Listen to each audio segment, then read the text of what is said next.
সূর্যের আলোয় সোনা ফলাচ্ছে চীন। সমুদ্রের বুকে গড়ে তুলেছে বিশ্বের সবচেয়ে বড় ভাসমান সোলার ফার্ম। একটা সময় ছিল যখন সূর্যের আলো কেবল দিনের সূচনা ঘটাতো, আর এখন সেটাই হয়ে উঠেছে অর্থনীতির নতুন সূর্যোদয়। আর এই সূর্যকে কাজে লাগিয়ে কোটি কোটি ডলার আয় করছে চীন। শুনতে অবিশ্বাস্য লাগলেও সত্যি, সমুদ্রের বুক জুড়ে গড়ে তোলা হয়েছে বিশাল ভাসমান সৌর বিদ্যুৎ কেন্দ্র, যার প্রতিটি প্ল্যাটফর্মের আয়তন শত শত ফুটবল মাঠের সমান।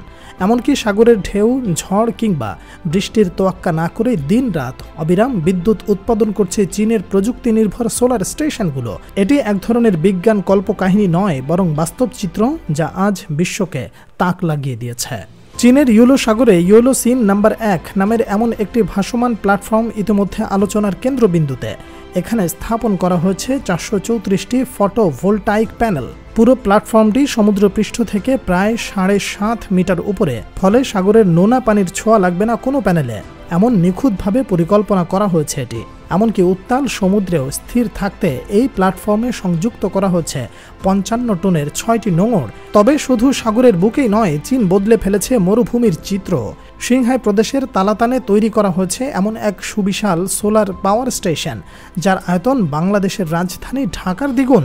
609 বর্গ কিলোমিটার জুড়ে বিস্তৃত এই ফটোভোল্টাইক সেন্টার থেকে উৎপাদন হচ্ছে 8,330 মেগাওয়াট বিদ্যুৎ।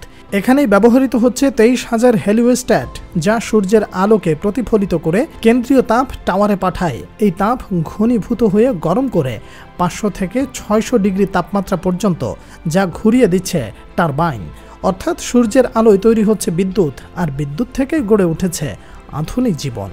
বিশ্ব যখন এখনও কয়লা, গ্যাস আর জীবাশ্ম জ্বালানিতে আটকে, তখন চীন দেখিয়ে দিচ্ছে কিভাবে সূর্যই হতে পারে ভবিষ্যতের একমাত্র শক্তি। খরচ কম, ক্ষতি নেই পরিবেশের, বরং উপকারী উপকার। অথচ আমরা এখনও সেই পথে হাঁটার সিদ্ধান্তই নেইনি।